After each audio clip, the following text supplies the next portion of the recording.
η οποία μετά την πλημμύρα του Νοεμβρίου 2025 εξέδωσε ανακοίνωση με βάση την οποία ανέλαβε τον δωρεάν καθαρισμό χαλιών για τους πλημμυροπαθείς συνανθρώπους μας. Παρακαλούμε τον ιδιοκτήτη των ταπητοκαθαριστήριων Ευγενικού, κύριο Ευγενικό Σταμάτη, να μας προσφέρει.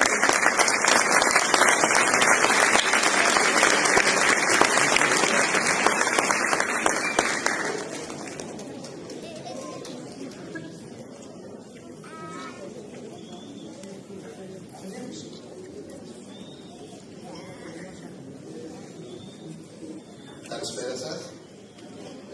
Θα ήθελα να σας ευχαριστήσω για την τιμή που κάνετε να είμαι εδώ στο βήμα ανάμεσά σας.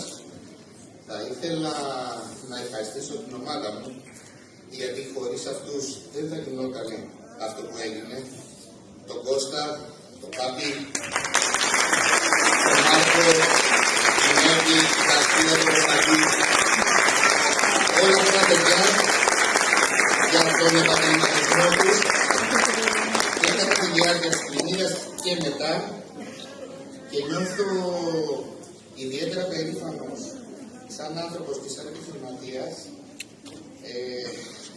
μόνο που μπορέσαμε να συμβάλλουμε λίγο στην ανακούφιση κάποιων ανθρώπων.